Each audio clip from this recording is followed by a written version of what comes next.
boxer who took silver at the 2018 European Youth Championships and bronze at the 2018 Youth Olympics. Based at Pinewood Star, representing England, Hassan, Azim! And his opponent across the ring in the red corner, the 7-time Scottish champion, 3-time Elite Three-Nation champion, and a gold medalist at the 2017 Youth Commonwealth Games. From Bravehearts ABC, representing Scotland, Tyler Jolly. Your referee will now give both boxers their final instructions. Heads up, no holding, no low blows to the back of the head. Good luck, check. This is a welterweight contest scheduled for 3 3-minute rounds. Switch on, switch on. Here we go, mate.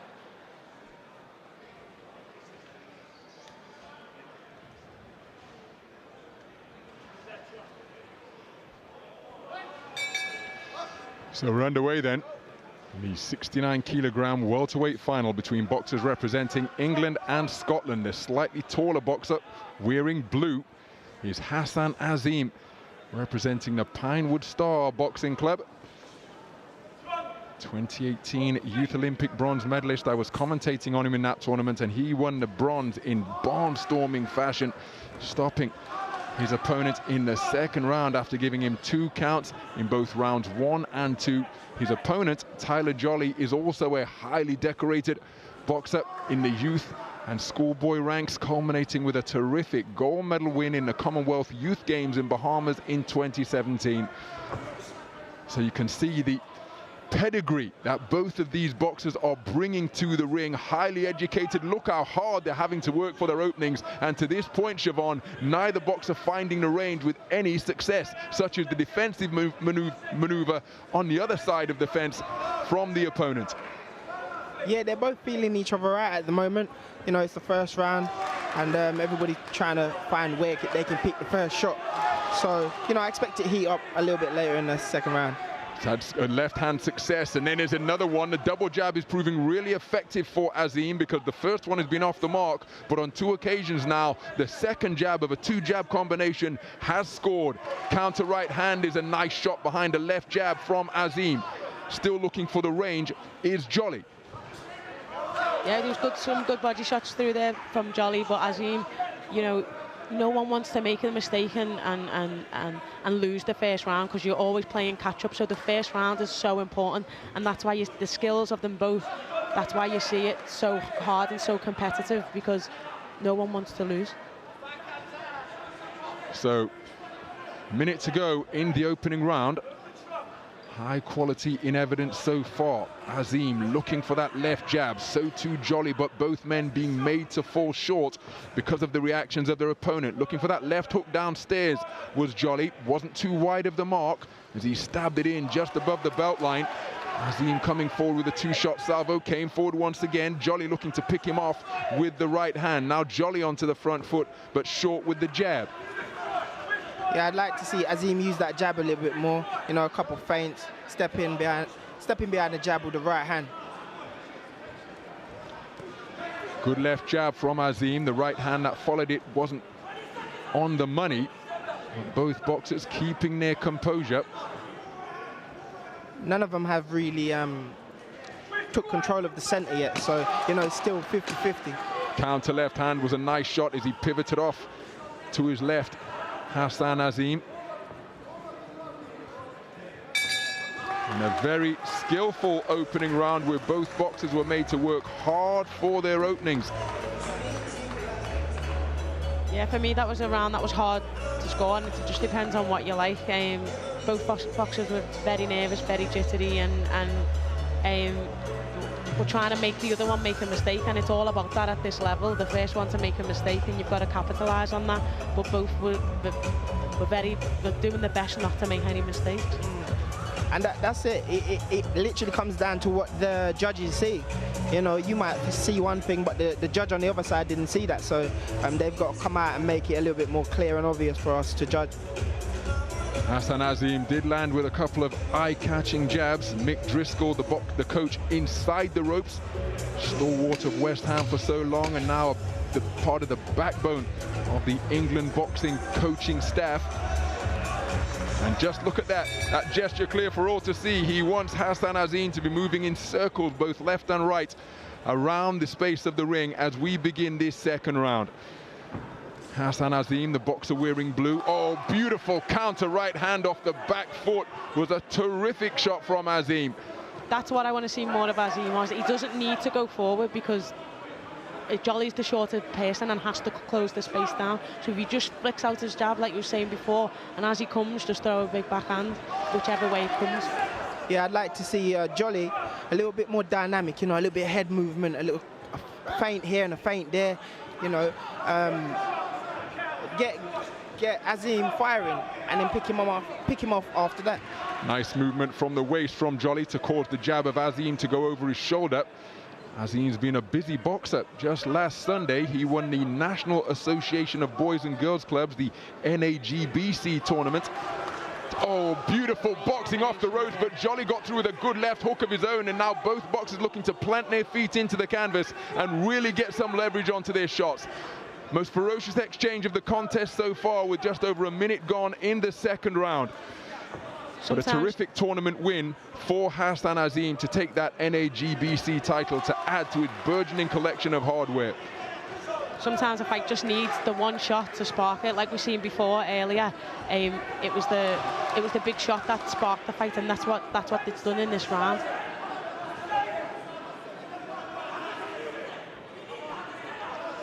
So beyond the midpoint of the second round here, this one's still a very technical, cagey affair. Again, look at the feinting that's in evidence as both boxers looking for a lead that they can counter. Nice left jab from Azim, that draws Jolly forward, but he didn't really have any success in terms of accuracy with his forward foray. Now it's at close quarters on the inside, causing the intervention of the referee. Just under a minute to go in the second round. Being the shorter man, I'd like to see Jolly, you know, work behind the jab, even though he's short, kind of like a Mike Tyson. Work behind the jab, move his feet, and be explosive. He scored with that left hook to the body once again. That's been a pretty effective punch for him, but hasn't been able to go to it with any great frequency because he's got a dynamic opponent on the other side of the ring. Azim now onto the front foot. Good straight shot from Jolly. I was going to say that's one of the few times we've seen Azim on the front foot, and he was picked off by a counter shot by the retreating Scottish boxer, Jolly, wearing red. And you'll notice this year we haven't got a lot of Scottish boxers in the championship. That's because they're doing a quick revamp and you know, reshuffling the system. So they're having a little trouble getting boxers at the moment. Nice left right to the body from Tyler Jolly. Oh, another very cagey round.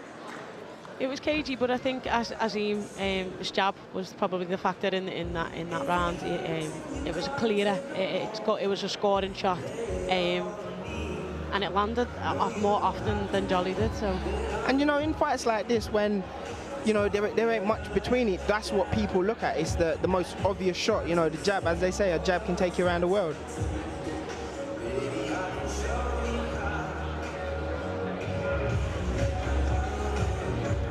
Oh, Hassan Azim started at Dale Youth Boxing Club, which was in the basement of Grenfell Tower when he was 12 years old. That's where the club used to be. It's now got a permanent home in West London.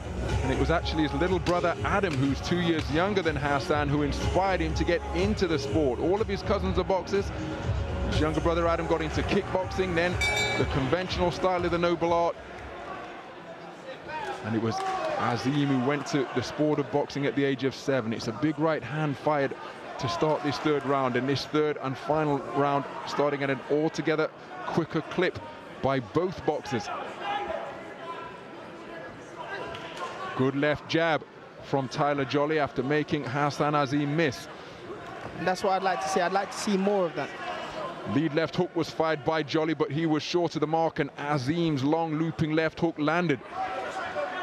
So again, you can see both men working to make the opponent miss, looking for the counter, the feint with the front foot from Azim. Good left hook to the body from Tyler Jolly. Right hand over the top. That followed was an effective punch as well.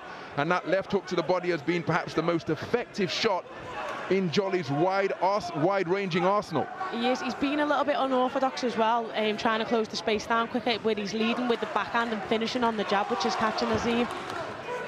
Good left hook to the body, but it was countered by a left hook over the top by Azim.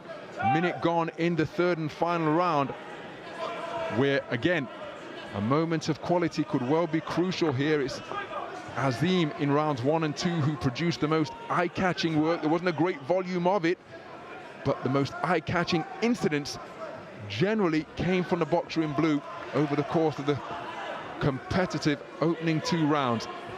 I think Jolly trying to get in, he's been dynamic, but being dynamic and trying to get there, he leaves his hands a bit low. So, you know, when he's finishing being dynamic, it gives Azim that chance to just jab him and nick the point, you know, in the exchange. Hassan Azim has already had a trial for the GB program, but said when we were speaking earlier in the week that he was a little bit heavy at the weight, so perhaps didn't do himself full justice. As left hook lands to the body once again from Jolly, then he comes around to the other flank with a right hand downstairs. But he said that the GB assessment was a terrific experience and he wants to get himself back into that mix once again. Tyler Jolly with the same ambition. Less than a minute to go in the third and final round. I do remember seeing him around, and yeah, he did some beautiful work.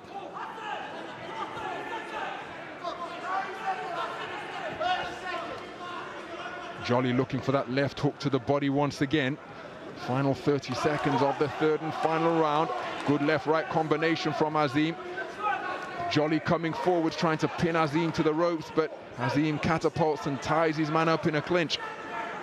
Jolly's just become a little bit predictable.